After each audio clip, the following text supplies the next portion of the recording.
All right. So our team will continue to let people in, and I will start the official proceedings. So hello to everyone. My name is Tali Nates. I'm the director of the Johannesburg Holocaust and Genocide Center. And it is with warm welcome that I welcome all of you to join us from all around, from all over the world, from all over South Africa, to part 2 of our series about facing difficult pasts, reflecting on history in the present. And with us, we have really wonderful friends from all around the world. We have members of our board of trustees. We have colleagues from museums from around the world, academics, teachers, partners of the Johannesburg Holocaust and Genocide Center, many, many friends, Holocaust and Rwandan genocide survivors. So it is wonderful to really welcome you warmly to tonight's webinar. Tonight's webinar is in partnership with the Sir Martin Gilbert Learning Centre at the University College London, with UCL, with Aegis Trust in Rwanda, and with the support of the Rosa Luxemburg Foundation in Southern Africa. We thank very much all the partners that joined the Johannesburg Holocaust and Genocide Center to host this very important and timely webinar. Last week, Professor Shirli Gilbert joined forces with Professor Jonathan Jansen from the University of Stellenbosch to open the discussion about memory. And we really concentrated on 2 case studies, the Holocaust in South Africa, with our own difficult past of colonialism and apartheid, and both looked at it from different angles and different case studies that they used. The webinar is available. It is on our YouTube channel, and you are very welcome to go and watch part 1. It was absolutely superb, so interesting and open many, many points of discussions that we will continue with tonight. I would like now to introduce our 2 speakers properly and then tell you more about the structure of the event tonight. It is a great honor to welcome Shirli Gilbert again to be part of the discussion. Professor Gilbert is not a stranger to the Johannesburg Holocaust and Genocide Center. She was part of our curatorial team. She lectured physically at the center many, many times. And lately, in times of Corona, we were fortunate to have you, Shirli, with us, sharing your knowledge on many, many topics. As many of you were here last week, let me just introduce her briefly and say that Professor Gilbert is a professor of modern Jewish history at the University College London. She heads the Sir Martin Gilbert Learning Centre. She has fantastic career, illustrious writer that wrote many important books, and she writes about the Holocaust, about racism, and about memory. Tonight, joining her is Freddy Mutanguha. He is a dear colleague, a partner, a friend of the Johannesburg Holocaust and Genocide Center. And let me introduce him officially to you. Freddy is executive director of both the Aegis Trust and Kigali Genocide Memorial, amongst other positions he holds.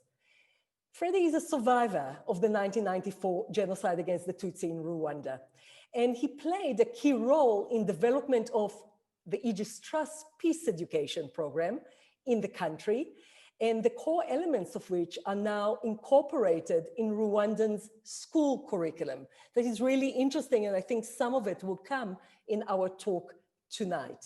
Freddy and his team are taking the successful model for peace education developed in Rwanda to other African countries that are in crisis or post-crisis.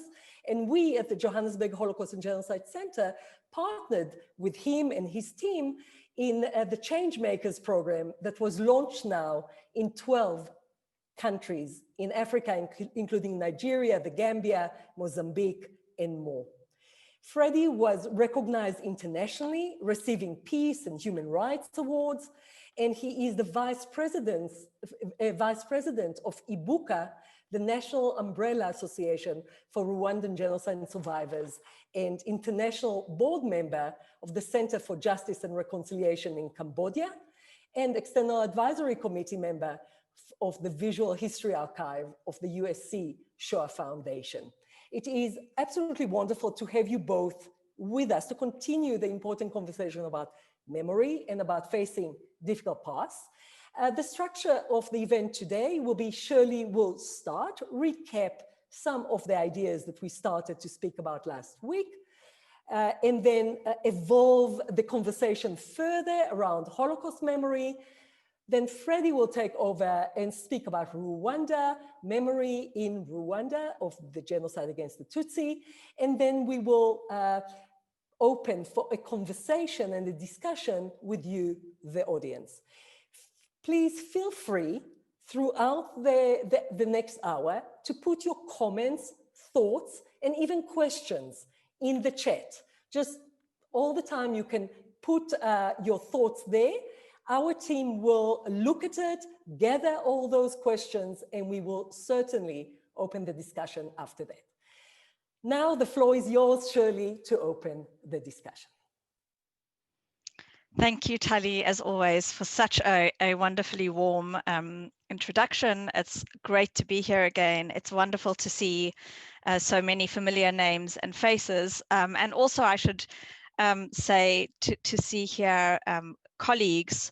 I'm quite humbled to have here colleagues whose work in memorializing and facing difficult pasts is so extensive that I hope that they will not only ask questions afterwards, but really bring into the discussion some of their own very rich experiences. And Bjorn Krondorfer, I'm particularly looking at you here. You know, I'm also very conscious of the examples that I will be talking about. For some members of this audience will be so familiar, whereas for others they will not be. So I'll try and strike a middle ground and try and draw out some broad themes that I think connect the two case studies and get us thinking about larger questions relating to memorializing difficult pasts. So as Tali said, this is the second of two lectures on this subject. And as I mentioned last week, the idea that Tali and I had for running these lectures was to dig into bigger questions that underlie the increased interest we've been seeing over the past months in how history is represented in the public sphere, and to think especially about the dynamics and the challenges of representing some of the most difficult pasts in the public realm. And the three examples that we've woven through, as Tali said, are the Holocaust, apartheid, and the 1994 genocide in Rwanda. Last week, for those of you who weren't here, we spoke about memory in general and then looked at some examples of Holocaust memorialization in Israel and in the US and in post-apartheid South Africa. I'm really honored today to be sharing the virtual stage with Freddy Mutanguha. Thank you so much, Freddy, for making the time to be here and to talk about your experiences and your work. It's so valuable to have you as part of the conversation. So there are two broad points that I wanted to reprise from last week before moving on to some new examples relating to the Holocaust and then passing on to Freddy. The first point is the distinction that's proposed between history on the one hand and collective memory on the other, with history being seen, to put it quite briefly and perhaps crudely, history being seen more as the work of professional historians, something that is rigorously evidence-based, that has as its aim the search for a kind of objective or universal truth. That's on the one hand, and on the other hand, collective memory, which is more closely related to the needs of groups in different times and places. Collective memory is more of an understanding of the past that is shared and enacted by the public. Now, the line between these two things is not always clear. Historians have spilled a lot of ink over the blurry lines between them. And certainly in the kinds of examples that we're looking at in relation to the Holocaust, apartheid, and Rwanda, they often fall somewhere in between. On the one hand, the key aim of all of the memorialization sites that we are looking at is to document what has happened in the most accurate way possible. To not be accurate about this particular history is, of course, to strengthen the claims of deniers or minimizers who might say, well, it just wasn't so bad. But there are also strong claims on these histories by individuals and groups who feel very invested in those histories and feel a sense of ownership maybe over how those histories are narrated. And so part of what I spoke about last week and part also of what I will speak about this week is what those kinds of struggles look like over how the past is narrated, which parts of it are emphasized, which parts are omitted, how the story is crafted. I emphasized last week the centrality of identity to collective memory in the sense that we explain who we are, or perhaps who we want to be, by explaining where we have come from. And I think this is particularly the case when it comes to difficult pasts like the ones we're talking about today, or at least those issues are even more highly charged. So that's the first point. The second point that I emphasized, and it's implicit too in the previous point, is that memory is constructed. We inevitably make choices when we write history, when we memorialize something. We decide what to emphasize and what to leave out, which individuals to honor, and so on. These choices I emphasized are not in themselves inherently good or bad. They're inevitable. We always have to make choices, but we do need to be aware that that is what is happening. That awareness, to me, is key in enabling us to step back and examine more carefully and understand perhaps a little better how history is being presented, what it means, and what is at stake when history is being presented in particular ways.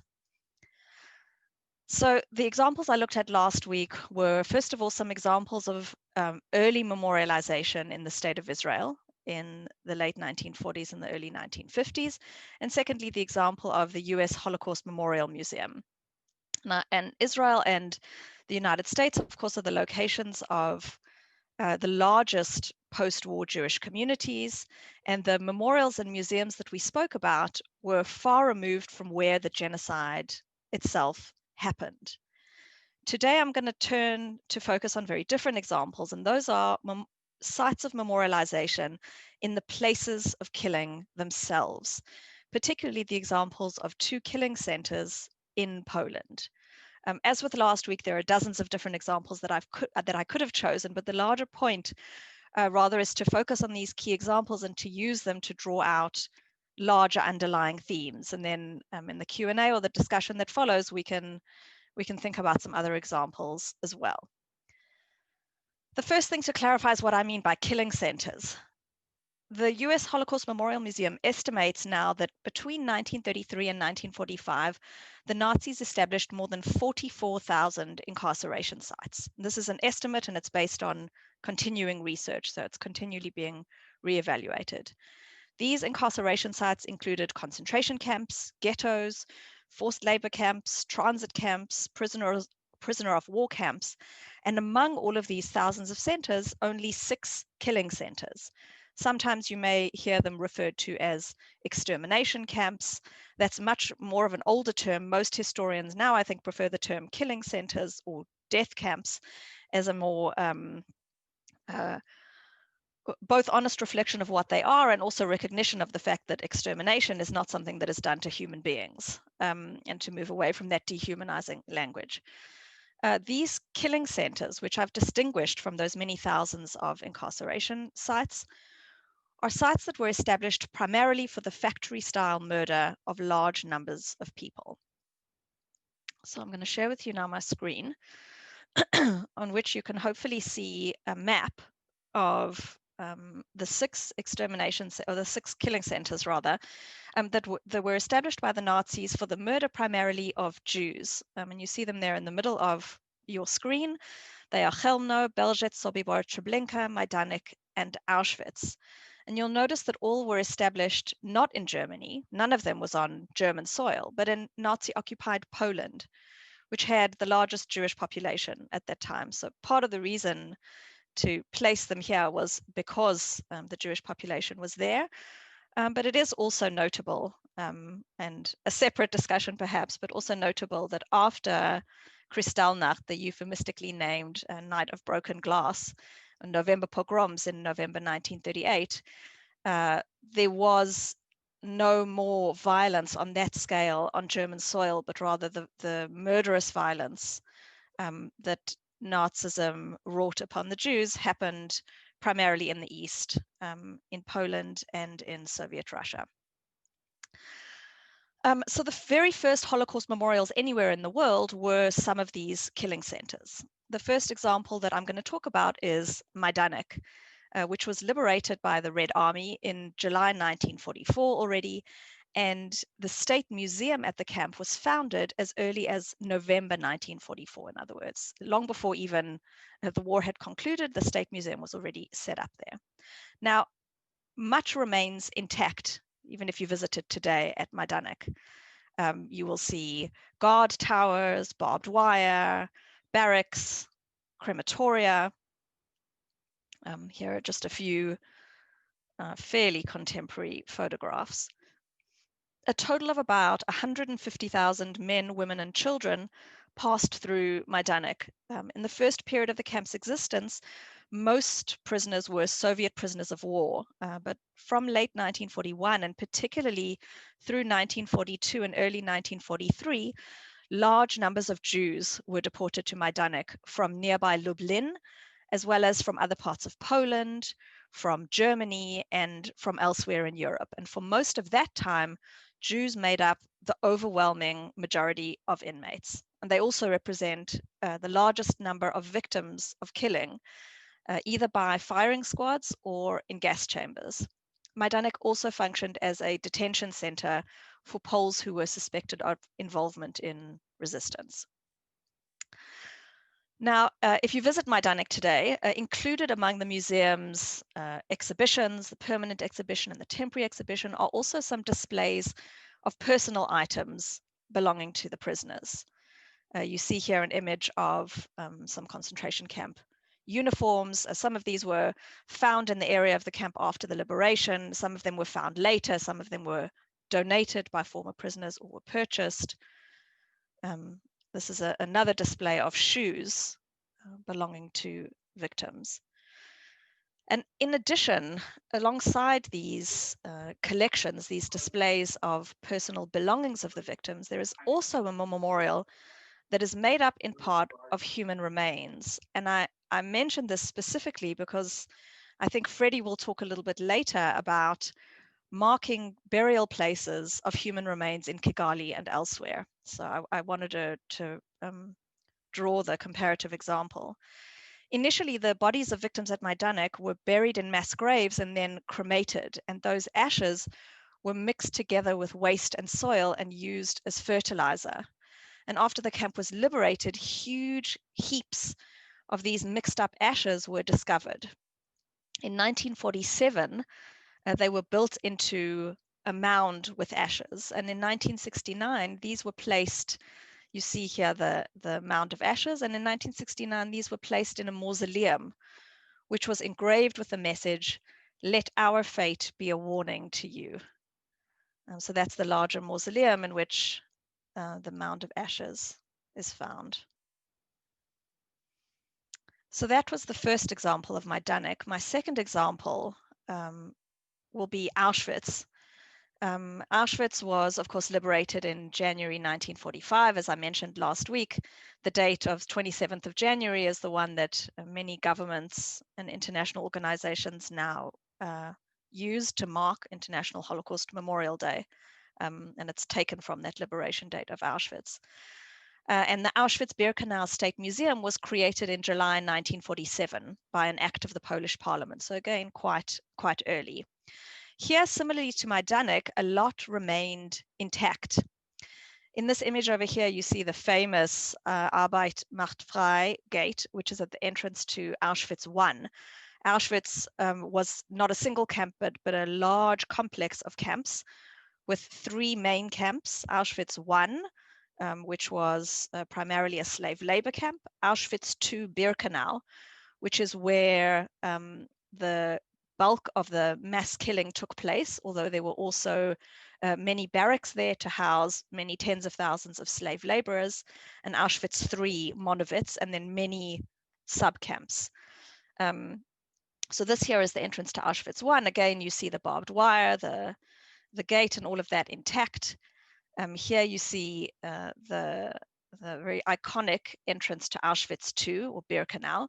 This is the famous entrance arch, and the railway leading into what became the selection platform, the platform onto which victims stepped and then were selected either to go to the gas chambers or to be tattooed and made into slave labor. And the crematoria are also here in Birkenau. As in Majdanek, there are large displays in the museum exhibition of personal possessions. Just a few images to give you some examples here. This is the pile of glasses, piles of suitcases. One can also see piles of shoes, piles of clothing, piles of household possessions. And it's I think quite affecting when one visits to see the remnants of so many human beings. The remnants of the possessions of so many human beings, and there is something interesting there. I know James Young, the famous scholar of memorialisation, talks about the strangely dehumanized nature of these artifacts, which on the one hand remind us of the humans that used them and inhabited them, and on the other hand are themselves so inanimate. I also want to use the example of Auschwitz to say a little bit about larger issues of memorialization in Poland. Now, there is again a big and very long history here that I won't be able to go into, but the core point that I want to dwell a little bit on is the challenge of remembering events that happened on Polish soil, but were not, for the most part, initiated by Poles. And that itself is an area of discussion, debate. This issue of how to memorialize such a past is something that has played out in many different forms and many different forums, including the history of memorialization at Auschwitz. So Auschwitz has hundreds of thousands of visitors every year. It would not surprise you for me to say that it's probably the most prominent public symbol of the Holocaust. Around 1.1 million people were killed there. The vast majority of them, around 1 million, were Jewish. Now, I mentioned the establishment of the museum shortly after World War II in July 1947. And at this time, the newly formed Polish government established on the site what it called a monument of the martyrdom of the Polish nation and of other nations. So as the title suggests, early memorialization was focused on Polish victimhood, framed as part of a larger communist struggle against fascism. And within this framework, the suffering of other camp victims, especially Jews, was downplayed. Now, one has to emphasize, of course, that 6 million Poles died during the war, 3 million of them Jewish and 3 million of them not Jewish. So when one talks about the way in which memory narratives are constructed, it's not as simple as saying this is inaccurate. There is a Polish martyrdom that is being seen here, but there is also an emphasis on the Polish and the international character of the victims, and a downplaying, to put it mildly, of the particular characteristic of the victims, and that is their Jewishness. So this is one aspect of commemoration at the camp that marked the early period. From the 1970s, Auschwitz also became a site of Catholic remembrance. In this picture here, you see the Polish Catholic priest around whom this Catholic remembrance was largely focused. He is a priest who chose to die, who put himself forward to die in place of another man who was to be executed. This was in Auschwitz I, which, as I mentioned earlier, was not the camp where most of the victims at Auschwitz were killed. This was not the site of mass killing, if you like, although many thousands of people died there through shooting, torture, executions, starvation, and so on. But there is a very important difference in association between Auschwitz I and Auschwitz II. So this priest chose to die in place of a man who was due to be executed. And his martyr's death was recognized by the state. In 1982, he was canonized. He was made a saint. And his cell became the site of Catholic pilgrimage. You can see here the candles and wreaths, and the plaque, which is very small, reads, I've put the text there on the left-hand side of the slide, cell in which 1941 died prisoners sentenced to death by starvation. Obviously, this is a translation. The English is not great, but this is what it says. Cell in which in 1941 died prisoners sentenced to death by starvation as a result of collective responsibility for escapes. One of them was Father Maximilian Kolbe, the Polish priest who sacrificed his life to save another prisoner. Also, in 1979, Pope John Paul II held mass at Auschwitz II, Auschwitz-Birkenau, on the ramp where the selections took place, and talked about the priest. And those who objected to this particular memory narrative argued that making this priest representative of an Auschwitz victim in fact doesn't fit with reality, because principled self-sacrifice of this kind simply was not an option for Jews. Also, they said, the priest was the editor of an anti-Semitic newspaper before the war. He proselytized Jews. And so to hold him up as a martyr, particularly at Birkenau, was something that some found offensive. In the 1980s, the dispute over the ownership of memory at Auschwitz expanded into a more international context. In 1984, a convent was established just outside the perimeter fence, which some people again argued was Catholicizing Auschwitz. So there were some recriminations, and an agreement was reached in 1987 that the reality of the Jewish victims at Auschwitz needed to be made explicit, and the convent would be moved outside of the symbolic area of Auschwitz, of the death camp, the killing center of Jews. The deadline came, the convent didn't move. The deadline was extended, the convent didn't move. And finally, the Pope was forced to intervene, and finally the relocation took place in 1993. But it gives you the sense of the depth of investment and the depth of claims that people feel over how the history is cast, is represented.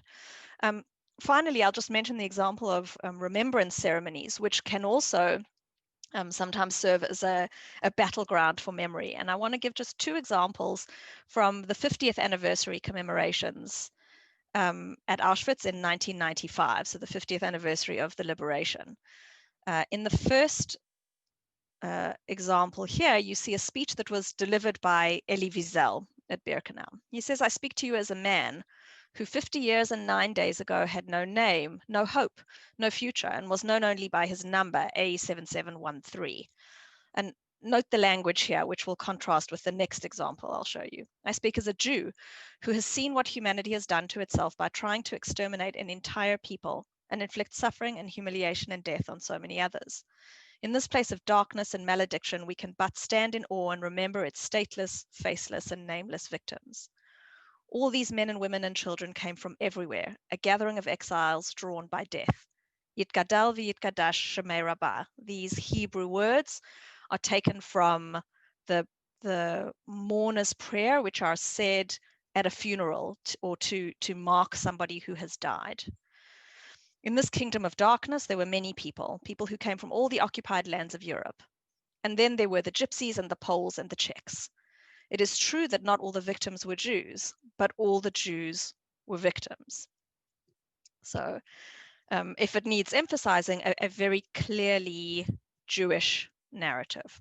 Compare that with this, which is taken from a newspaper report describing another ceremony marking the 50th anniversary of the liberation of Auschwitz, which was presided over by the then Polish president Lech Walesa. Just 3 words, but 3 momentous words, were added to the speech at the last minute, especially the Jews. Auschwitz, declared Polish President Lech Walesa as he opened commemorative ceremonies Friday, stands for the suffering of all nations, especially the Jews. And the reporter in this longer article goes on to explain that leading up to the 50th anniversary of the camp's liberation, there had been what she called a resurgence of old animosities between Jews and Poles around these questions about who had suffered more in World War II, and the very thorny question of whether the Poles had tried hard enough to protect fellow Jewish citizens from the Nazis. And in this context, Valenza, who was a devout Catholic, had come under attack for failing to acknowledge the singular suffering that was experienced by European Jews during the Holocaust, and specifically at Auschwitz. And so he chose to amend his speech. And in the end, many prominent Jews decided to look beyond the complaints and to join Valenza in the ceremonies, among them Elie Wiesel, who walked beside Valenza as he entered the main camp to speak next to Block 11, where the Gestapo executed and tortured prisoners. And after that, they drove together to Birkenau for a religious service next to the ruins of the gas chambers and crematoria. So those are just two examples of memorials at sites of killing themselves. Again, there are many, many more examples that we can look at, but I think they raise lots of rich and complicated questions about how genocide is represented and the struggles that can accompany how such sensitive histories are understood. And certainly in the case of Poland, as in many other places, these struggles are ongoing. And perhaps in the discussion that follows, we can talk about some of those examples. I'm thinking especially of discussion around the work of the historian Jan Gross, which some of you may be familiar with. As we are speaking today about visiting sites of mass death, I want to also just briefly raise one issue before passing over to Freddy, around what some people have termed atrocity tourism or dark tourism, which has really grown considerably over the last 30 years or so. It's very much a post-Cold War phenomenon that sees many more people able to travel to places where they weren't able to get before, particularly in Eastern Europe. So that's a phenomenon we've been seeing a lot more of. And it continues our theme that we started last week of how we remember the past in the present. And I want to pose a few open questions, building on the very interesting discussion that we had last week around whether and how this very different type of public remembering to what we looked at last week can perhaps increase the potential for public engagement. Is visiting physical sites an effective way of getting at the past compared, for example, to the museums and memorials that we spoke about last week? Some suggest that it allows you to perhaps in a more personal way imagine people's experiences, to have more of a visceral or emotional sense of what victims' experiences were like. But at the same time, what are the ethics of presenting places associated with death for tourism? And related to that, what are the ethics of deriving profit from them? Are we making them into a kind of entertainment, just another thing that's on the tourist trail? And I think anybody who has been to Auschwitz, or more specifically to Krakow, could not fail to be struck by all the signs inviting one to visit the salt mines and Auschwitz in the same day. So I think there are questions here about what is being encouraged. Is there a kind of voyeurism that is being encouraged? Why, in fact, do people go to these places? Does anyone have the right to visit these places? And obviously there are no correct answers to any of these questions, but I think there is a very interesting discussion to be had about the significance and the uses of this type of memorialization experience. So those are the examples I wanted to mention from Poland. I know that Tali, you had said it would be good to talk about Germany too. And there is a part of me that feels, given the time, that there is so much there.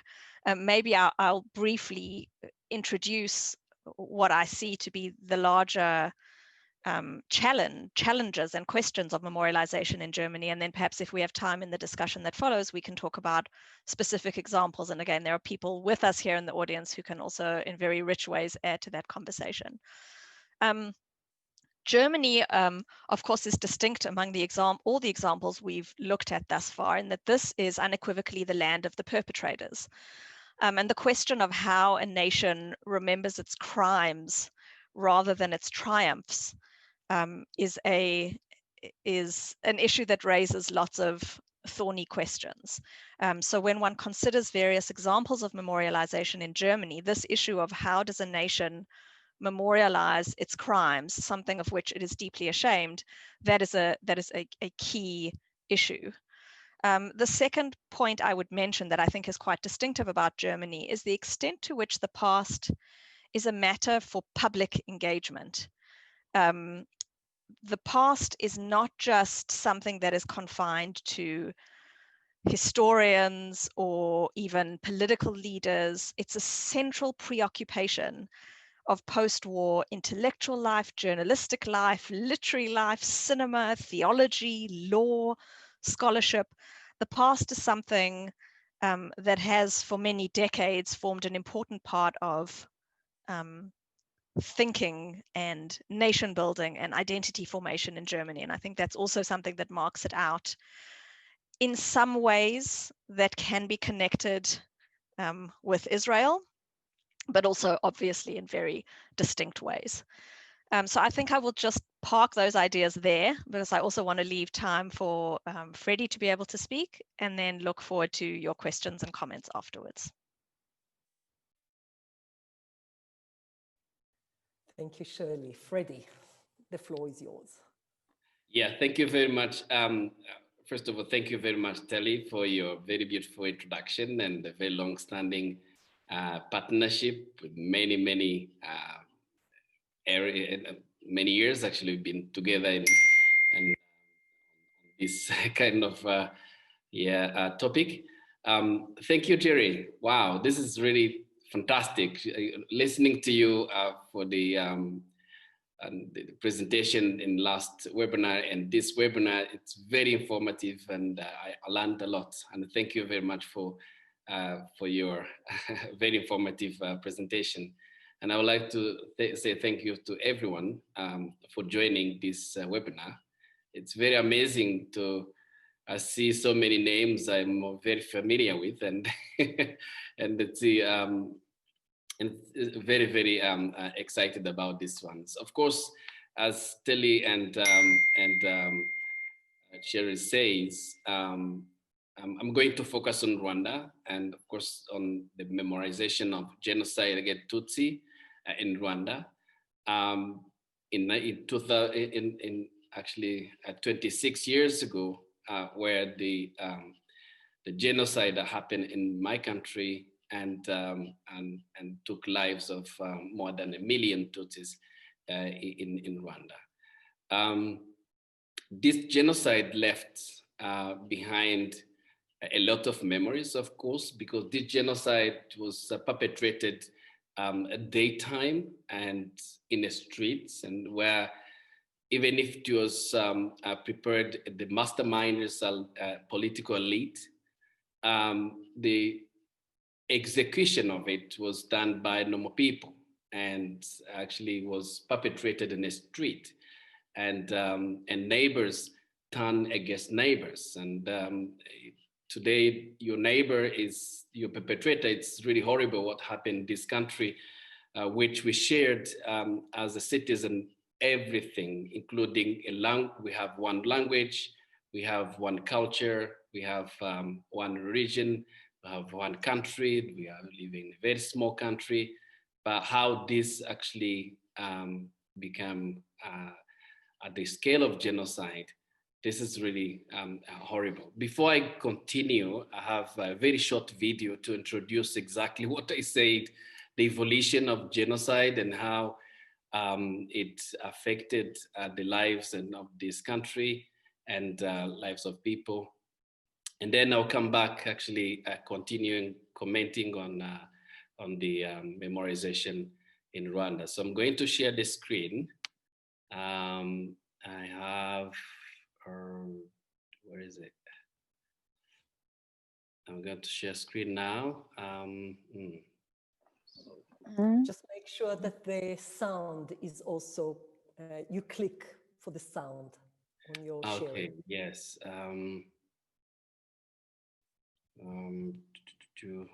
Sorry. Right, okay.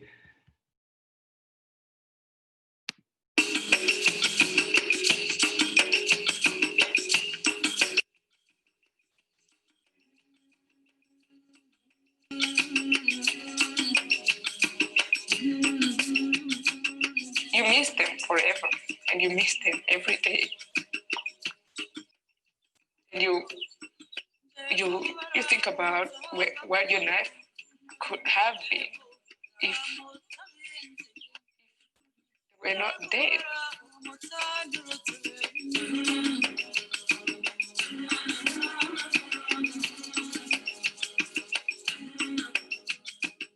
Rwanda has a sad story, but one that needs to be heard. This tragedy did not happen overnight. Previously, people in Rwanda shared the same language and culture. There were a few differences, but life went on as it always had. The Europeans changed all that when they arrived at the end of the 19th century. The Belgians would use the concept of race and tribe to help them rule. The Tutsis were favoured and the Hutus made subordinate, while the Twa people were excluded by everyone. And so the ethnic divide began. Identity cards were introduced. For some, these were passports for opportunity. Years later, they would become a warrant for death.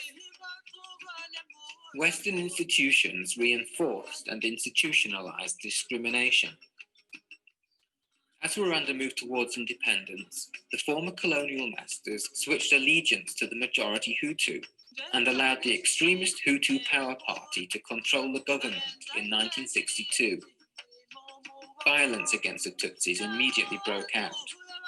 Many argue that the genocide had already begun.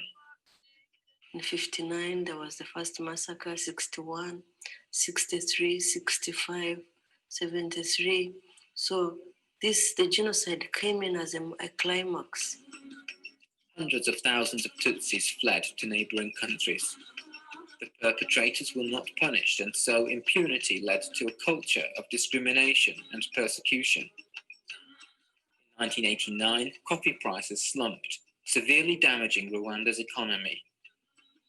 A year later, the Rwandan Patriotic Front invaded Rwanda from the north. Formed by the children of those that had fled in 1959, they were attempting to liberate Rwanda. Propaganda against Tutsis intensified. This had occurred through one of the most effective propaganda weapons ever created, which was the hate radio in Rwanda.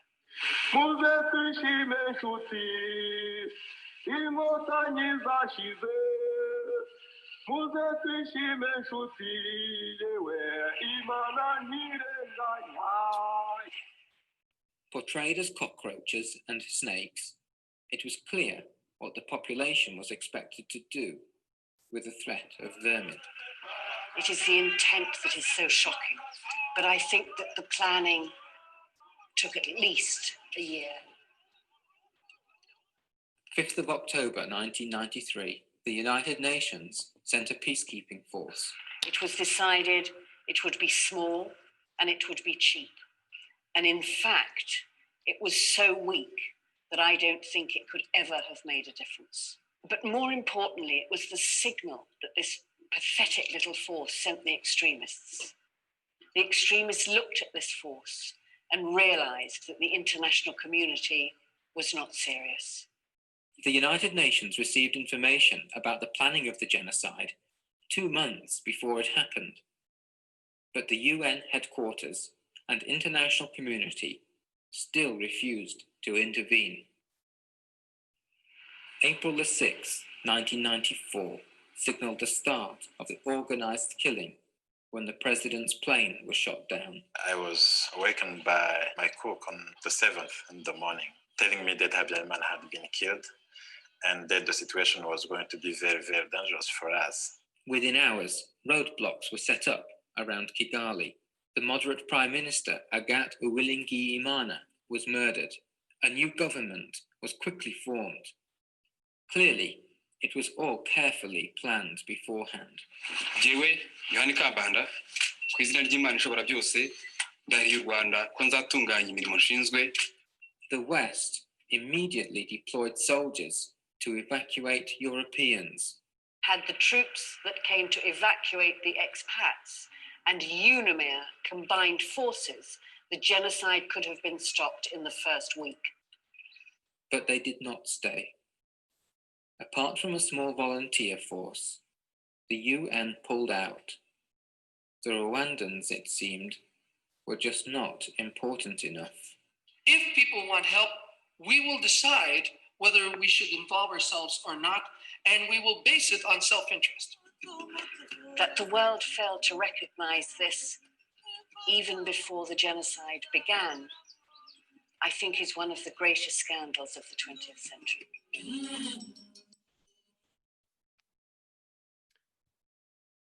Oh, thank you very much for listening to this. I'll also want to share these slides. As I mentioned, the international community didn't intervene. What happened to my country? The perpetrator had time and had enough time to kill and exterminate what they called that time their enemy, the Tutsis. And I survived the genocide. I lost my parents and 4 sisters. And as many other survivors and Rwandans and who actually are here today, we also, as the title says, that we're still facing our difficult past. It's difficult because we have to make choices to live in this country and to live and together. But the perpetrators didn't have really that heart to bury our victims. After killing, they thrown the victims into rivers, in the latrines, in the septic tank, and many places where there's no respect at all.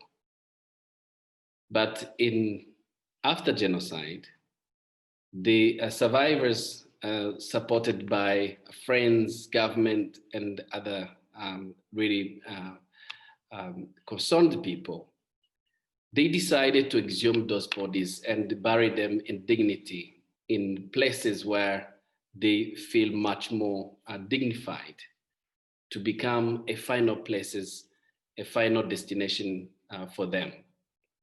That's how the memorials will created. First of all, of course, Shirli mentioned the memorials, the Holocaust memorials, and how they were formed. The unique in Rwanda is that the memorials, most of them, 99% of them, they were actually established in the places where the genocide happened. In other words, they are all sites of massacres where thousands and thousands of people were murdered, and few survived in those places. In Rwanda, we count more than 300 memorials. This gives a scale of how the scale of genocide all over the country. Of course, the deniers of genocide, they say that it was not prepared, but something not prepared that happens in all corners of the country, that thing doesn't exist. Of course, it has been carefully prepared, as the video said. As I mentioned, and Telly mentioned, I work for Kigali Genocide Memorial. The Kigali Genocide Memorial is a little bit unique compared to other memorials, because the Kigali Genocide Memorial is not a site of killing, but rather is a place where the survivors chosen to be a place of burial, where more than 250,000 victims of genocide are buried today. And the memorial become a home for survivors. It has different exhibitions, but it also have mass graves where those victims of genocide are buried. This memorial goes into the history of genocide, but at the same time have particular space that really provides reflection in different themes, including how can you kill a child who cannot fight back to you? And this is what actually I can call genocide, because when you kill a child, you want to wipe out the whole group, which actually make the genocide possible. Of course, this is actually an inspiration that unfortunately what happened to Jewish people in the Holocaust. This memorial is the structure of the memorial itself is it was an introduction. The Aegis Trust have played a big role, and the Aegis Trust, the idea to be created came actually were inspired by the history of the Holocaust, including the visit by James Smith and Stephen Smith, who are the founder of Aegis Trust, who visited the Holocaust, the memorial in Jerusalem, the Yad Vashem, and come back and say that we need to spread the message and make the Holocaust education spread in Europe, starting from the UK. So you may, when you visit the memorial in Kigali, because of the involvement of two brothers who created Aegis Trust, at the same time supported to create the Kigali Genocide Memorial, you will find a lot of inspiration from the Holocaust memorials around the world, including Yad Vashem. I'm not going to do any comparison of these two genocide, but I would like to say that there is so many similar aspect of the genocide against Tutsi and the Holocaust, particularly in the preparation of these two genocide. I'll even mention about how the propaganda was conducted, and I'll also mention about the scapegoating, how the Jews were scapegoated by the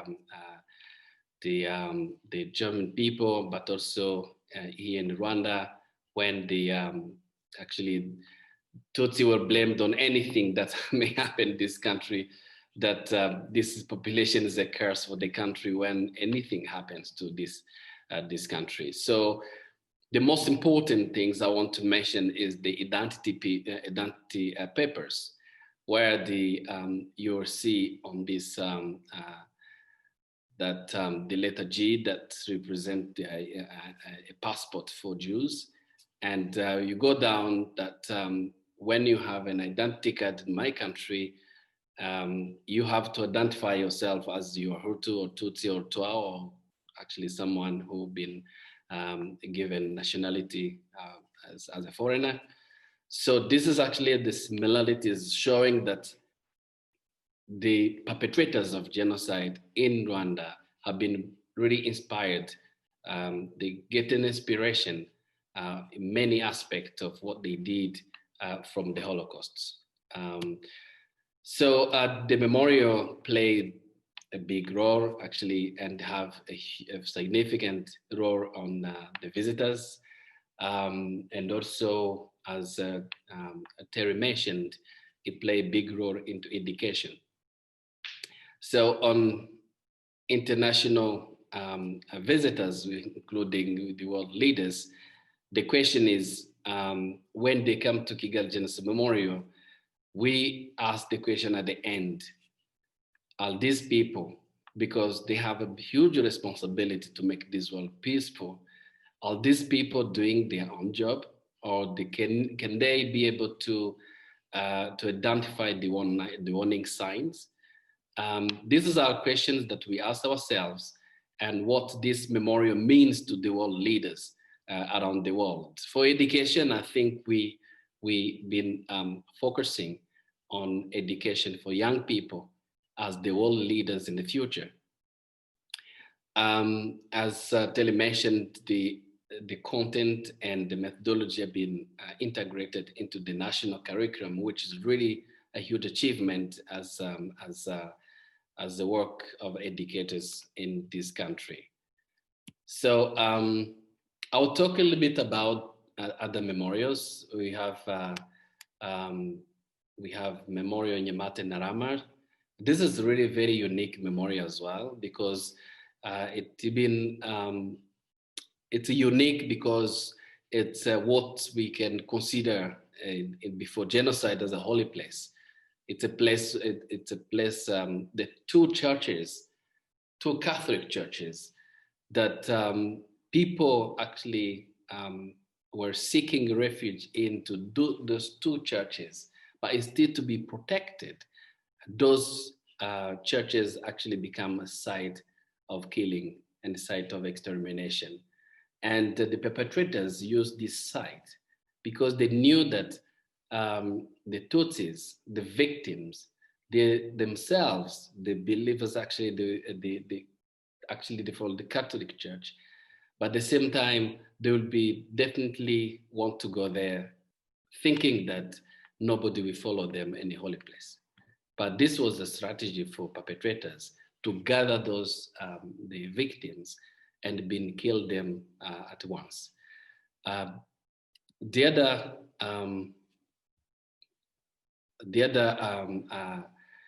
unique case here is the Murambi Memorial, which around 50,000 victims actually lost their lives. It was a training center, vocations training center, where people have been asked to be gathered, and the authorities, police and local leaders, they asked the Tutsi to go there, actually trying to say that this is a place where they will be protected. But instead of protecting them, the local leaders and the police and army and the government, and the former government, they decide to exterminate them. So today, it's a site of killing, but at the same time, it's a place where you can, the bodies are preserved. It's horrible images, and I'll not let it, I'll let it go. But this is really a place that the preservation of human remains actually were preserved. So another case that I want to introduce you, which is very unique as well, is about resistance. The resistance and actually Bisesero Memorial. This is really the high mountain place where the people, actually they call Bisesero people, they really fought back the militias and the killers. They've been betrayed by so many people, including government itself, and that backed the killers by providing all the modern munitions and killed many of them. But also it's a place where the international actually betrayal actually happened by the French troops that were trying to create the humanitarian corridor, but at the same time betraying those people who are still in hiding, because of the action by French troops that passed through Bisesero mountains.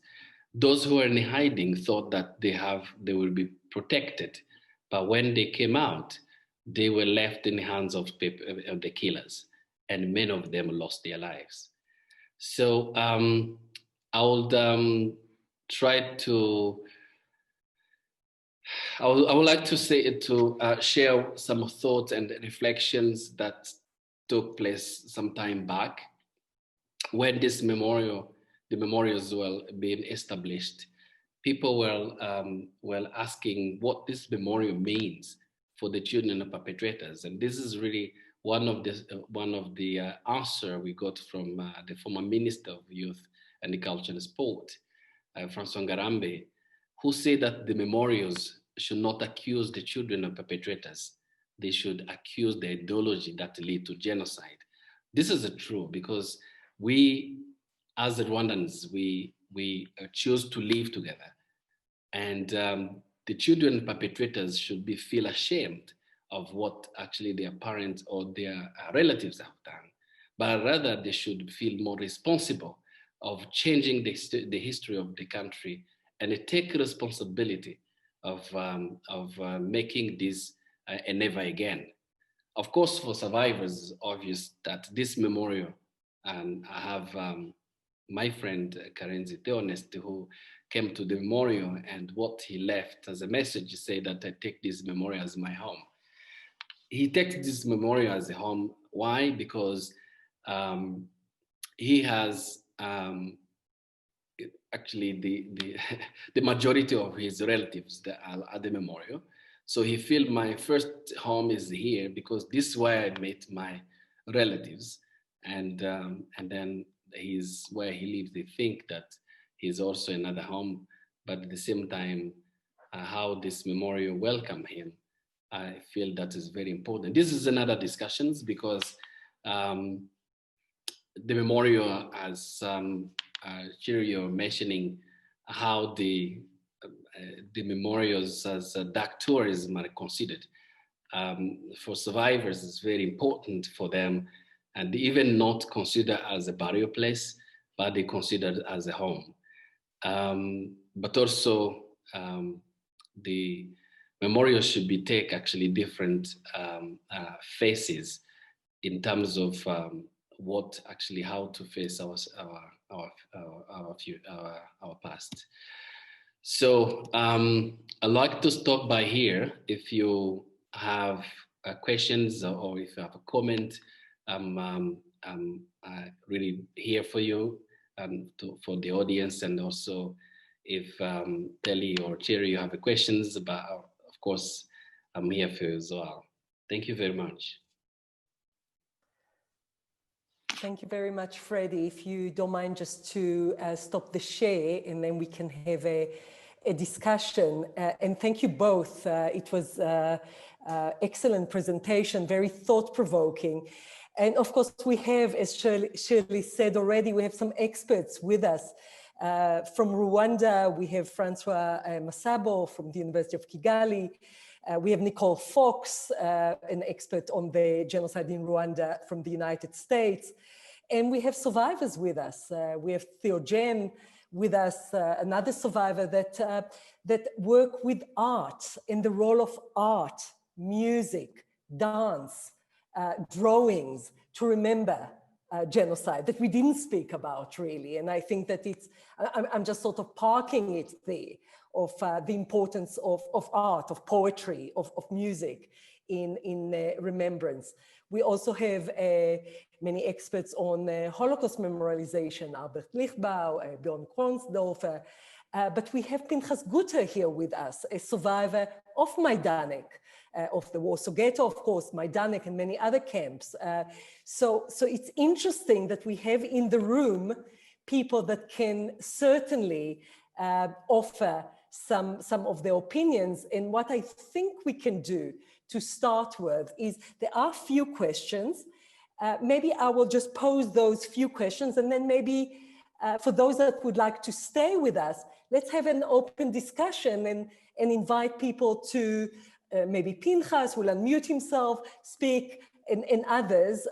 But let's start with some very good questions. That some of them came to me privately, so maybe I'll start with Gledwin, that is asking Shirli the question, can you talk maybe further, Shirli, about your interesting thought about appropriate nature, what is the appropriate nature of memorials, perhaps using Berlin Memorial to the murdered Jews of Europe as an example. So maybe if you can start with that question, and can I maybe add the question of Albert Lichtbau that you saw about Auschwitz and how is Auschwitz represented, specifically Buna Monowitz, that is not, or the sub-camps like Blechem and others that are not. So maybe let's speak about that, and then add another question by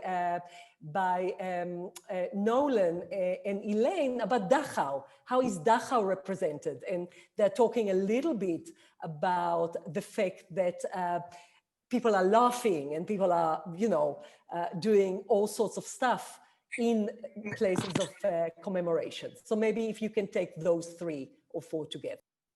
Great. So first, thank you, Freddy, so much for your presentation. And it is wonderful and feels very, the word exciting feels like the wrong word, but just very stimulating and very rich to have the mix of people that we have here and to be able to think about these connections. And actually, if I may take the prerogative of having the microphone, I just wanted to make some connections, some comments based on Freddy's talk, and then I'll get to some of the questions that came up in the chat and that you just posed. These are really more comments than questions, Freddy, but I was thinking about the many connections and links and resonances. The first thing was that one of the first things you talked about was you said, this may have been planned from the top down, but the execution was by normal people in the street. It was neighbors turning against neighbors. And that idea of citizens of ordinary people turning against one another is also something that resonates very much, both in the history and the memory of the Holocaust, particularly in Poland. In fact, the historian that I mentioned very briefly just at the end of my presentation, Jan Gross, the Polish historian who now works in the United States, one of the most important books that he wrote to initiate a conversation among Poles about the role that they might have played and the responsibility that they might have in the genocide of the Jews, is called Neighbors, and is specifically about a town where, as he puts it, half the town, the Polish half, killed the other half, the Jewish town. And so there's this resonance of, what do we do with that? How do we memorialize that? So I just wanted to comment on that connection. And the other was right towards the end of your presentation, where you mentioned this, but kind of skimmed over it quite quickly. And it seems to me that the real challenge of memorialization in Rwanda that is distinct from the Holocaust examples, all the Holocaust examples I've given, but connects with South Africa, again, in ways where we have to distinguish between the two historical contexts, but also where there is a link, is that the challenge is to memorialize something that happened in a country where afterwards the victims and perpetrators still make their lives together. And so the memory narratives that we see, like the one you put up there, memorials should not accuse the children of perpetrators, they should accuse the ideology that leads to genocide, is, it seems to me, an example of the need to find conciliatory narratives of reconciliation, of being able to live together, which is not a need that you find in the many different Holocaust examples, for the most part, that we've looked at. Okay, so there was a question from Gladwin, which was about, what do we see as an appropriate memorial? And in a way, that's an unanswerable question, because I think the question of what is and is not appropriate is probably a very subjective question. What do we see as an effective memorial? Is it effective or appropriate if it acknowledges all the victims, if it acknowledges them in the right way, if it engages us, if it doesn't engage us? I think there are lots of different opinions and perspectives as to what would constitute the most appropriate way. I don't think there is a clear way of answering that question, but actually, when you mentioned the Berlin Memorial, for me, it resonated immediately with the question that somebody else asked up in the chat, if I can find it. I think it was about Dachau. Elaine, who said, when you visited Dachau, you were aghast at watching young teenage visitors cavorting and having fun among the barracks, totally disrespectful. And immediately that reminded me of the first time that I visited the Memorial to the Murdered Jews of Europe in the center of Berlin. That's Peter Eisenman's famous memorial, made up of different heights of stelae. I never know how to pronounce that word, of kind of pillars. And, you know, I was there and there were groups of teenagers who were jumping among them and between them, and, you know, people sitting and having their lunch. And, you know, I think it does raise, when one puts up these kinds of memorials, it does raise difficult questions about how should we act around them. You know, I think sometimes the idea is, well, we don't want this to be fenced off. We want this to be something that's part of the life of a city, part of something that people walk past, that they encounter in their daily lives. But then what you get is that. So it's, you know, it's complicated. I mean, that's not to say that I think people should be running around barracks and being disrespectful. Of course not. I mean, one has to show a level of respect.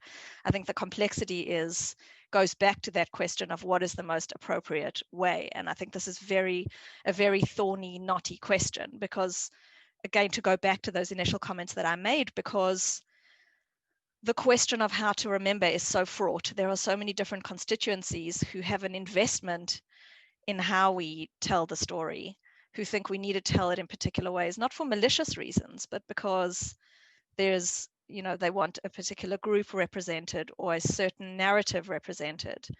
And so that's where we get those tussles. There was another question about Dachau.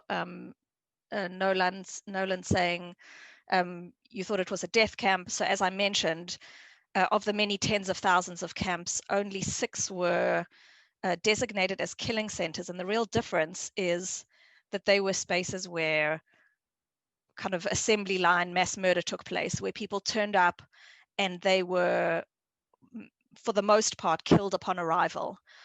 Auschwitz and Majdanek were different in this respect. So Chelmno, Belzec, Sobibor, and Treblinka were spaces where the vast majority of people arrived and were sent to their deaths.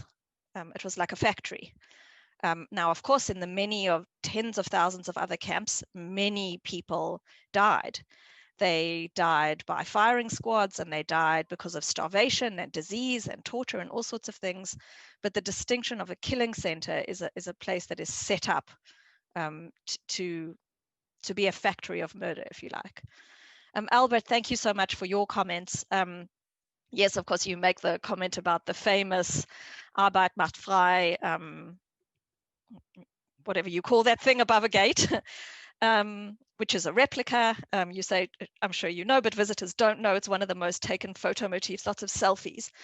And yes, that to me raises also questions. It fits in to me with the questions I was raising about what these sites become or can become, you know, and what are the very sensitive lines that have to be trodden. You know, what is authentic and what is not?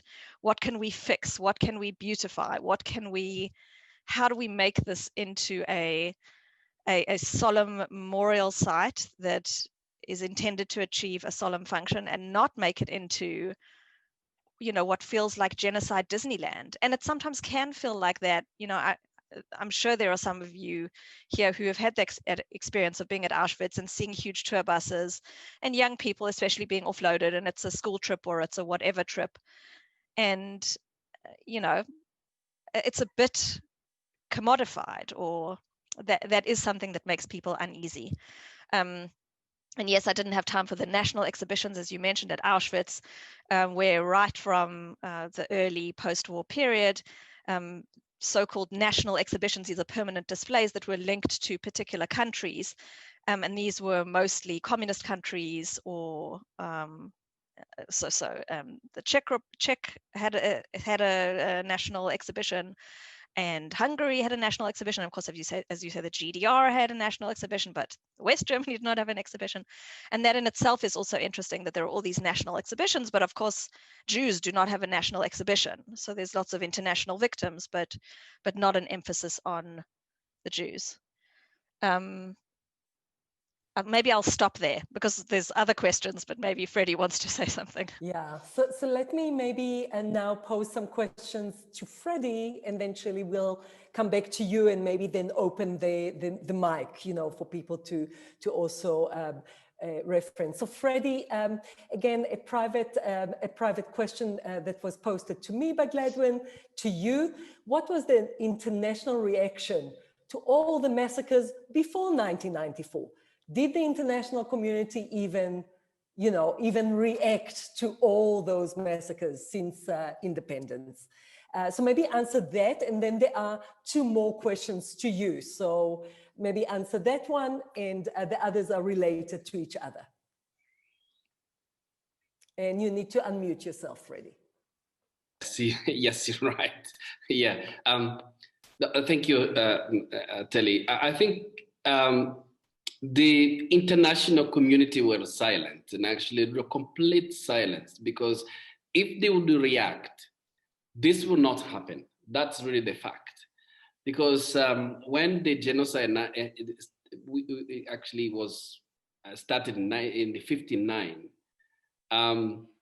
there is involvement of international people and international institutions that really fueled the division in my country, and that led actually a huge number of refugees to go outside the country. This was the first time actually the countries that the waves of refugees in other countries.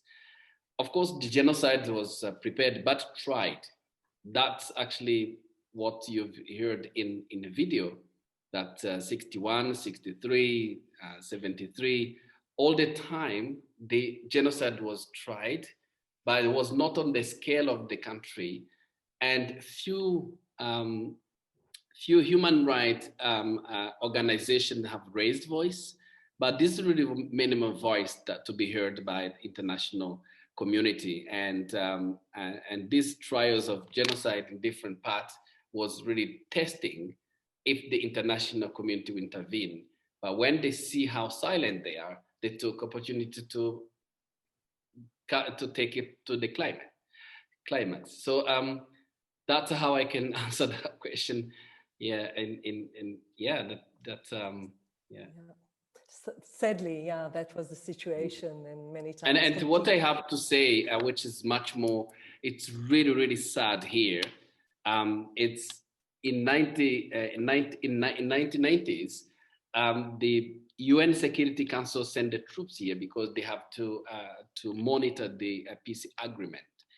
But when genocide started in 1994, the commander of the UN peacekeepers in Rwanda have sent a message to UN Security Council saying that the genocide is being prepared, the militiamen have been trained, and they're really ready to kill many people as possible. They were even specifying the number. They said that they will be killing 1,000 people in 20 minutes. That was really, that's really very, very well prepared killings. But what is sad is the reaction of the UN Security Council. Instead of, because what Romeo Dallaire, the commander of UN peacekeepers in my country, was asking was to have more staff, more munitions, and more orders so that he can intervene and protect people. So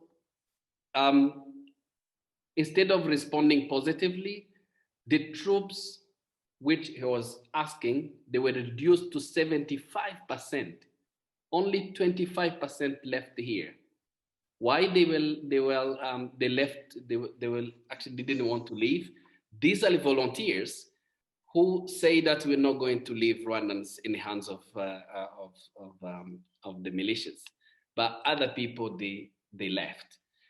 They also didn't want to provide munitions to those who left in the country so that they can protect themselves, but also protect the victims.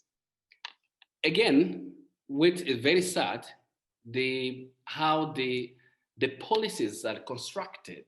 You cannot do anything without any order from New York. So we had soldiers here, we had the UN peacekeepers here, but people were being killed in front of them, exactly to the gate, and people were being killed. So why? Because they don't have a mandate to support those victims. Why they were here? That's the question. Yeah, Freddy, and Simone Crane and two colleagues are all teachers, and they're saying how important education is. And I just want to mention the comment. It's not a question, but I think it's a very, very important comment about the role of teachers. We have to start teaching about equality, diversity, inclusion. And this is vital, and I think that is a very, very important point. Freddy, a question from Katrine in Germany is about what would a memorial look like in Rwanda if there wasn't the influence of Holocaust memory? So if there wasn't international support, if Stephen and James Smith would not have come in, if the Holocaust vision was not there, what do you have perhaps examples of memorials in Rwanda that are very Rwandan in nature that you can speak about? Yeah, definitely. Of course, not all memorials are influenced by the international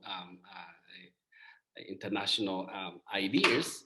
But we thought also that being inspired with the good thing is very, very important. As I mentioned, we have more than 300 memorials around the country. Some of the site of killings, they know, they completely locally, the narrative is local and really the way it expressed itself themselves, they are really local narrative. So not all memorials are really constructed or structured in the way that it has the actually it's internationally, but at the same time, those like Kigali Genocide Memorial that's been inspired by international ideas, such as the Holocaust memorials, they really, actually, this is a very good way of how to embrace the, and even talk more about how we are humans and we are all connected. Because what in the Kigali Genocide Memorial, we have a Holocaust exhibition. This is really something that even was very important for Rwandans. For Rwandans to not actually to understand that even if they suffered from genocide here in Rwanda, there are other people actually outside Rwanda have suffered from the similar atrocities. We have Cambodia, we have heroes, and those are forgotten memorials, and forgotten genocide. So the fact that we embrace the international cases and international memorials and ideas actually shows that how connected we are around the world. A comment and question from Albert to you, Freddy. We'll go to Shirli in a minute, but maybe one more that is important. You shared with us some of the sites like in Yamata, Narama, and many other sites that have human remains. They have skulls, they have clothes. And Albert is speaking about Murambi and the brief picture that you showed us of the mummified bodies. Naked mummified bodies, and he says how he struggled with his students to and had to think to go there or not to go there because it's really difficult. I've been there many times. It's a difficult site. He speaks about the smell, about the visual, you know, and maybe you can comment a little bit. Shirli spoke a little bit about Majdanek. Also in Auschwitz, in Birkenau, you have ashes and you have human remains. Maybe speak a little bit about the decision to show human remains in memorials in Rwanda and how people are reacting to those sites. Yeah, there are two things I want to mention here. And first of all, the time of genocide, at the time, actually, right after genocide, we had to find our ways of remembering and also dealing with our past, and it was not easy having memorials and having the mummified bodies that are displayed, and this has really have been long discussions.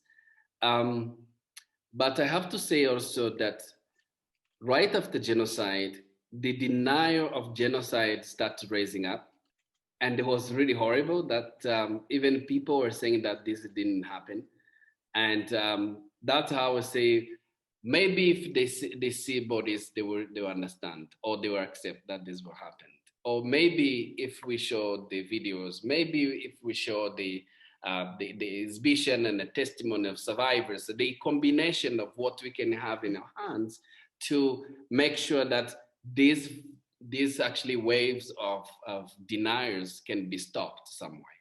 So that's the only reasons, and not because having mummified bodies is not in our culture, and it's really the nature of genocide that really put pressure to survivors to make really such kind of decisions. I know it's hard. I know it's not really easy at all. And but this is how it is. And I would say even that's what makes genocide is. Everything's confused. Everything's that's really what we can make a genocide, and that's the unique nature of genocide anyway. Absolutely. I know that it is, it's going a little bit over time, but I would love to have a bit of a discussion. So if you have to go, we of course understand, but if you can stay for a few more minutes, I would love very much to invite Nicole Fox, if you want to unmute yourself and maybe say your point, and Bjorn, maybe you will be willing to unmute yourself and talk about your 2 points rather than me posing. And I apologize, my video isn't working today. Otherwise, you would be seeing me live. But this picture is probably prettier anyway. So, thank you, Freddy. It's so nice to see you again. I haven't seen you for a couple years, but I had the privilege of speaking to Freddy. Gosh, over 10 years ago now, which seems a little bit odd that time has passed. Yeah. But one thing I noticed is I currently have a book coming out that's actually on memorialization in Rwanda and the work that memorialization does for Rwandan survivors. And it was so interesting because when I was doing this work, survivors talked a lot about all of the different improvements that they wanted in the memorials. And as I came back to visit Rwanda every year, I saw those improvements get really materialized. And so survivors at Nurama and Niyamata talked about how they wanted a wall of names. They wanted to have glass casing around some of the artifacts. And I was so elated to come and visit that memorial 5 years later and see that those things have happened, as well as the things that I have that you dreamed about 10 years ago. And I think Rwanda has built some really unique partnerships and done something successful in the sense of keeping up with the memorials and keeping them modern and safe and clean, but also listening to what survivors on the ground want. And so I wondered if you could, speak to us a little bit about that, because, as someone in the US, we're thinking about all the different ways we can maybe memorialize some of the police brutality we have, and all of our own legacies of genocide among Native Americans. And I just think societies around the world could really hear what you find to be successful. So like, what helped make this work? What were those partnerships? What was the mobilization? How did kind of grassroots play into that? Because I think I think those insights would be really helpful. And also if there are any challenges, whether that be logistic ones or partnership ones. So thanks for being here. It's nice to see you again. Shirley, it was amazing hearing your talk, and Tali, as always, such a pleasure. Oh, wonderful. And hopefully, Nicole, you will still come to South Africa as planned. I'm hoping fall 2021. So absolutely. Bjorn, do you want to unmute yourself and maybe pose the question? Sure. It's for Shirley and Freddy, whoever wants to go first. I posted two questions, but I can rephrase them. One is, I read several comments, and I've heard it elsewhere too, that people are very concerned about appropriate behavior around memorials and monuments. And unless it's really hateful, I'm sometimes a little less concerned about it, unless we consider these memorials sacred sites in secular society. You know, that we declare them sacred, and then you have to approach them in a particular devout way. But if we declare them sacred, then we declare sacred which is evil, as Freddy put it. You know, genocides are evil and turn everything upside down. So how do we deal with the dilemma not to declare them sacred sites, and yet find a way to, yeah, I don't know. If it's a sacred site, it's problematic. Let me put it this way. And the other question is how to deal with perpetrators, especially in memorial sites and monuments. Again, we don't want to memorialize perpetrators, and yet if we leave them out, we run the risk of making them invisible and hence unaccountable. And so how do we integrate the perpetrators into these memorial sites that makes them really outside of what perhaps is sacred for people when we think of the victims? So these are two dilemmas, I think. Great. So Shirley, do you want to start, and then Freddy to give him a bit of a break? Sure. Thanks, Bjorn, for your comments. Nicole, also, it's lovely to learn about your work, and I'm going to go and seek it out and read some of it. I quickly looked and found your journal articles. It sounds really interesting. Bjorn, yes, these are, I suppose, dilemmas rather than questions, and I see them both as intricately linked. I think I would agree with you that to make something sacred, first of all, to make something sacred in a secular society, there are issues there. What that means to take something that is very human created and make it sacred. The point that I would focus on, what's really problematic to me, is if we think about our primary goal as being to advance understanding, to advance people's ability to engage with and really understand what happened.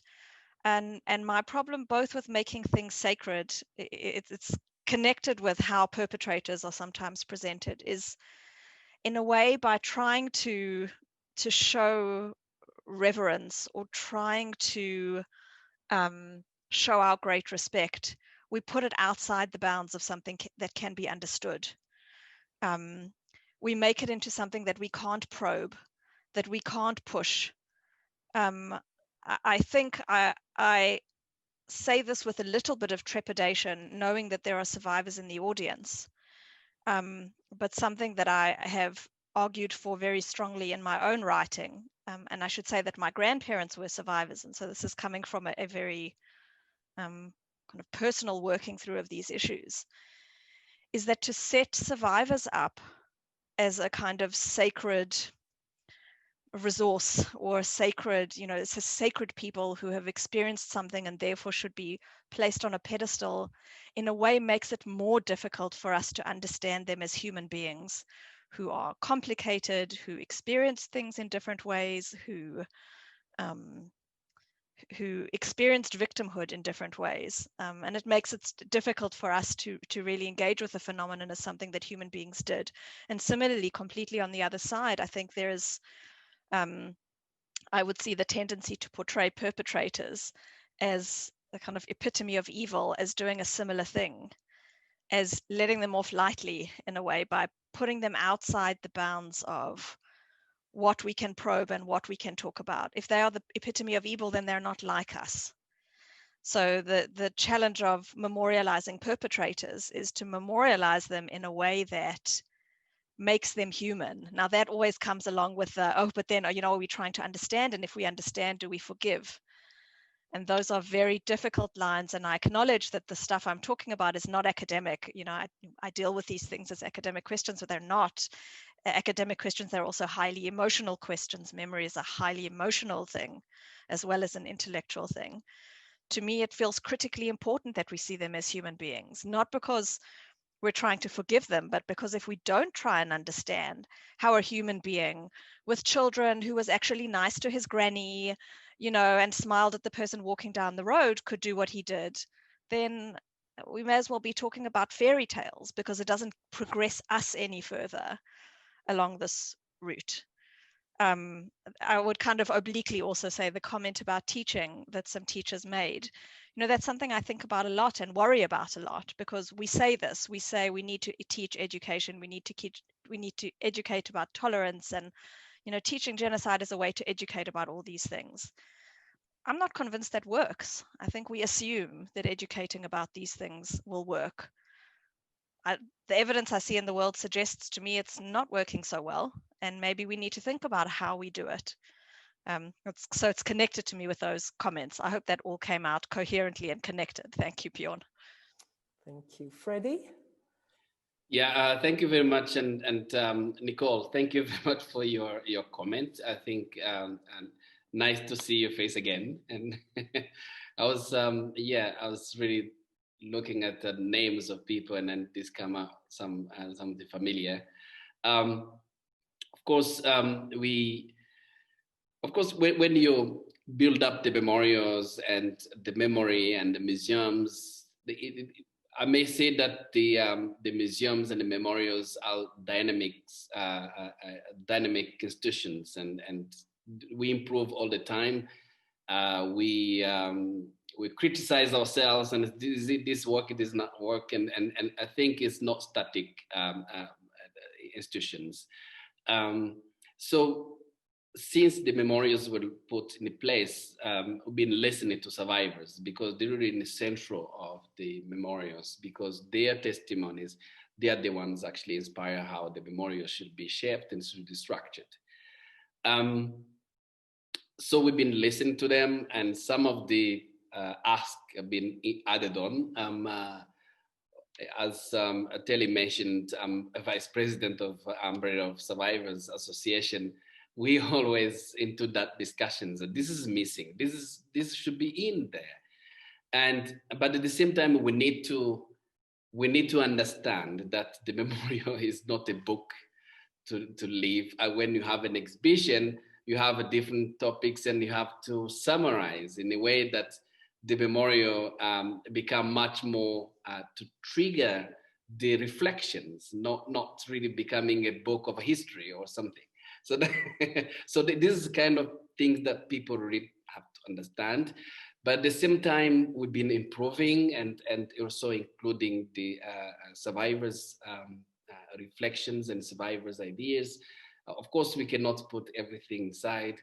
We have a lot of things in our archives and in documentation. So that's how I think you'll be realized that most of the museums and memorials, alongside of those museums and memorials, there's a documentation center where you can have the details of what you see into the exhibitions.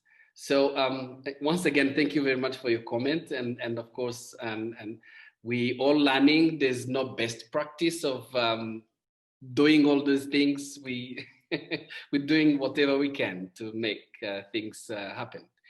So coming back to and on your question on your dilemma, Bjorn. So this is really great.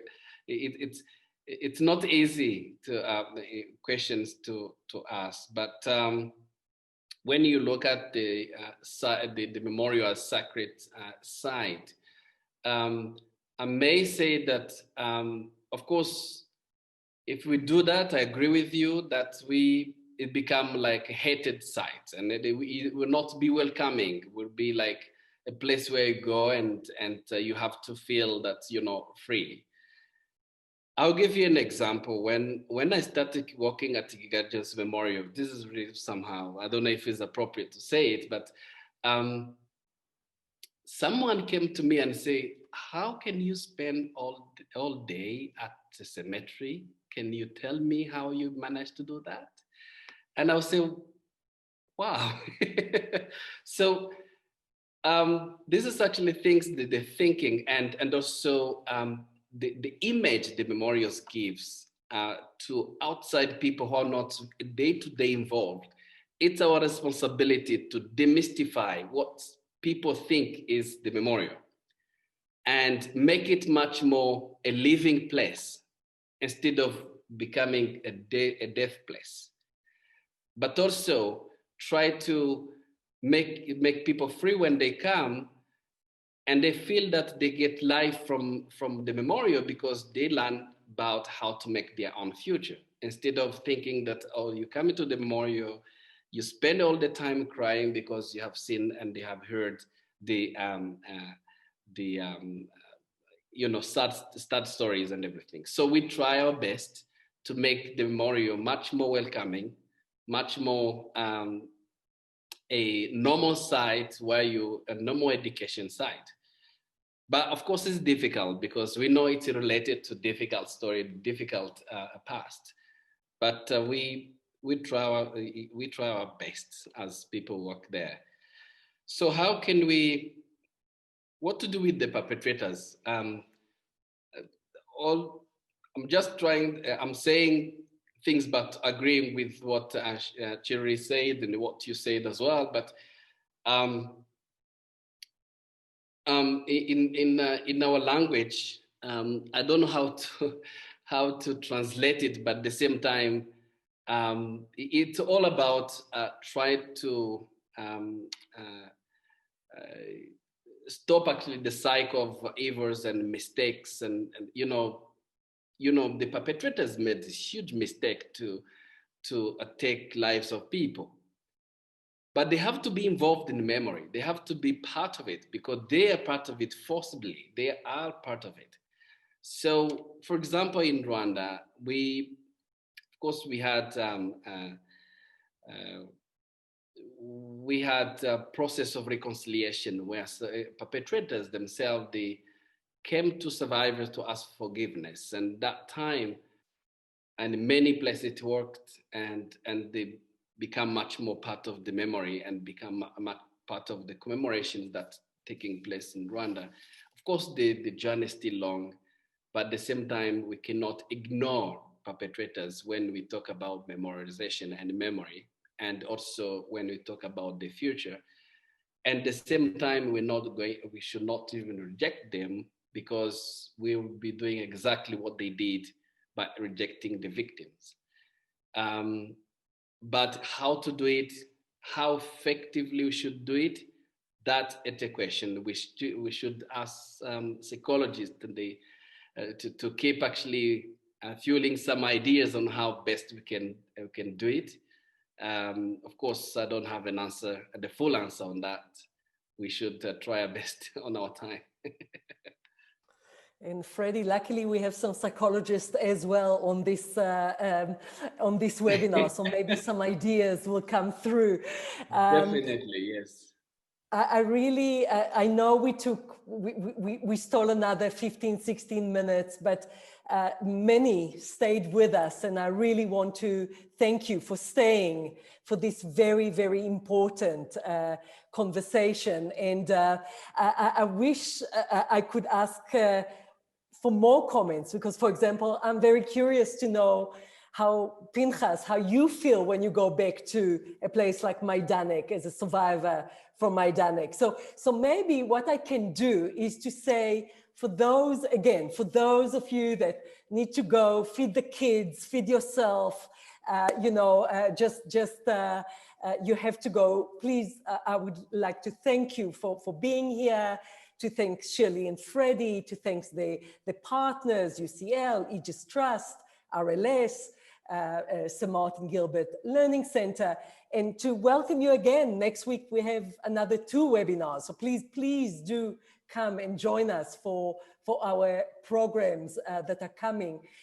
For those that can stay, and please don't feel that you have to, I will do an open mic just for a few minutes. And Pinchas, can I ask you maybe to share with us some of your thoughts about those sites? Well, I want to tell you something. I want to make a comment about monuments and tell you my personal attitude, but my personal experience. Now, the first time that I went back to Poland in 2002, I went obviously to all the different places, but I also went to the monument of the Umschlagplatz, which is a kind of concrete monument with names and so forth and so on. And when I got there, the place was still available. I went behind, where the school was and everything, and I ran away. I started kind of trembling and I ran away because I felt myself, this is just a piece of concrete. What does it mean? It doesn't mean anything. But then in 2005, I took a group of Catholic educators to Poland with me, and we went to the same site. And then I explained to them and I told them my experience, what happened when I was at the Umschlagplatz. And I want to tell you something, the emotion and the empathy and the feelings that those people experienced made it, to me, it made a difference in the sense that if you have somebody that comes, if you just look at a concrete piece of memorial, it means nothing. Names and things, it doesn't mean anything. But if there's somebody, Holocaust survivor, educator, who actually can explain the ethos and the pathos of what actually happened there, and kind of give the people that are with you the emotional attitude, the feelings of what actually human beings can be up to and what can happen and what shouldn't happen, and you teach that. Please, you are the future, especially if you go with young students. So that is very important. And then, of course, there's another difference. When you go to Majdanek and you go to the mausoleum of ashes, and for example, for me personally, that my parents and my twin sister are actually buried there, and I can say the prayers. The first time I went there, it was almost cathartic that I was able to say El Mole Rachamim and Kaddish for my parents, which for 53 years, I wanted to do that. So it's a mixed business. What I don't believe is that you should make these sacred places. In Judaism particularly, there is no such thing as building monuments and making them into sacred places. I think it's the emotions and the feelings that you can expound at these places are important. But the actual monuments themselves, they should be only used as a means of being able to expound what actually happened and convey to the people what happened, what shouldn't happen, what must not be happened, and the world must be made a better place. That's my personal attitude towards that. Thank you. Anyone else? I mean, this is now just an open mic. So Shirli, if you want to answer, or Freddy or Albert, if you want to add, you had some excellent questions. Please feel free to do so. I just want to thank everybody who, especially about Rwanda, I was fascinated by listening to it. I once participated in a symposium in Cape Town with Rwandese Holocaust genocide survivors, and I always find it very interesting, exactly, to listen to them and find it. And I found your speaker was extremely eloquent, and I would like to thank him and also the other speaker also. Thank you. You're welcome. Thank you very much for your kindness. Thank you. Thank you. Thank you. All right.